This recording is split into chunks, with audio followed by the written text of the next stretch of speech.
Justified Season 4, Episode 1, titled Hole in the Wall. Crime Boss versus the Church.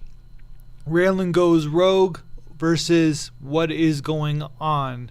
Kind of like loose end themes going on in the beginning of Season 4, Justified. A very uneven, interesting series for Justified, but it's still Justified, so I enjoyed it very much. The continuing themes of Justified: Raylan hates his father and therefore hates a bit of himself.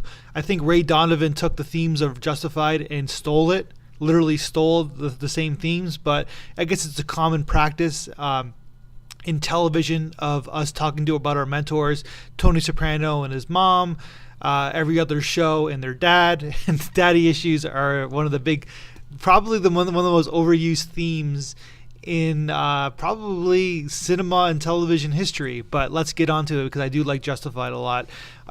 So basically, the story of the first episode is Raylan picks up a convict who skipped bail because he needs to pick up some extra cash because Winona is pregnant and he wants to do things on the side to make sure that the kid is well taken care of. But his car is stolen, and the guy that he picked up is in the back of the trunk. That's sort of the setup to this really interesting episode.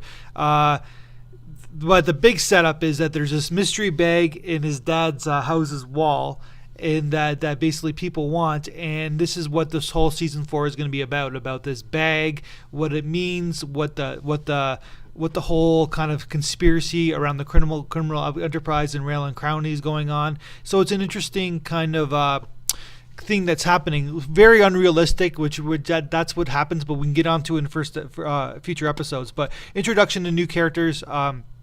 Constable Bob Sweeney, Patton Oswalt, kind of plays like a kind of a cool kind of character, a wannabe player, a wannabe Raylan.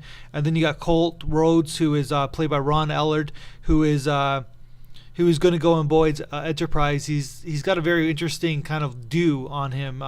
It's almost like he's a former military guy who just refuses to cut his hair anymore, and basically, but at the same time, has not gotten out of his military kind of personality. So this is what the setup is of these two new characters. The continuing theme, like I said before, but the whole question is what is in that bag. It forces at the end of the episode that Raylan's dad kills a man in cold blood because he knows too much about this bag. So we know that this bag is about something, and I guess we'll know by episode 10, I guess. That's my review.